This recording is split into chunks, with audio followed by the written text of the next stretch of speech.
Tarzan of the Apes by Edgar Rice Burroughs. Narrated by Brady Smith. Chapter 1. Out to Sea.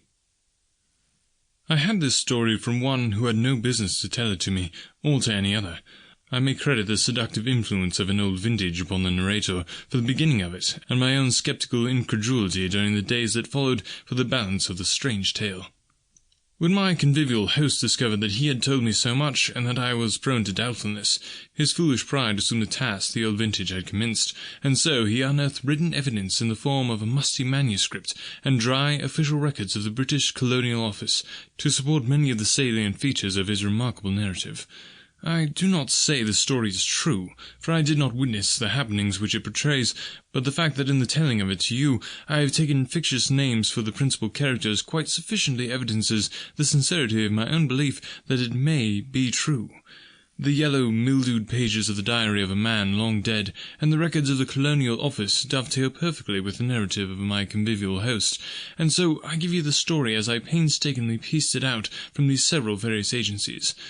If you do not find it credible, you will at least be as one with me in acknowledging that it is unique, remarkable, and interesting. From the records of the Colonial Office and from the dead man's diary, we learn that a certain young English nobleman, whom we shall call John Clayton, Lord Greystoke, was commissioned to make a peculiarly delicate investigation of conditions in a British West Coast African colony, from whose simple native inhabitants another European power was known to be recruiting soldiers for its native army, which it used solely for the forcible collection of rubber and ivory from the savage tribes along the Congo and the Aruwimi. The natives of the British colony complained that many of their young men were enticed away through the medium of fair and glowing promises, but that few, if any, ever returned to their families. The Englishmen in Africa went even further, saying that these poor blacks were held in virtual slavery, since after their terms of enlistment expired, their ignorance was imposed upon by their white officers, and they were told that they had yet several years to serve.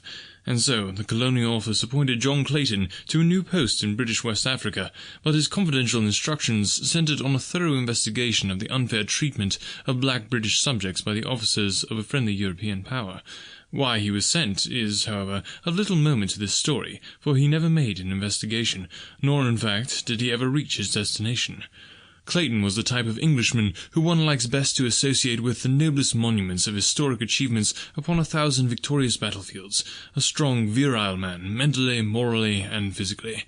In nature he was above the average height, his eyes were grey, his features regular and strong, his carriage that of perfect, robust health, influenced by his years of army training. Political ambition had caused him to seek Sample complete. Ready to continue?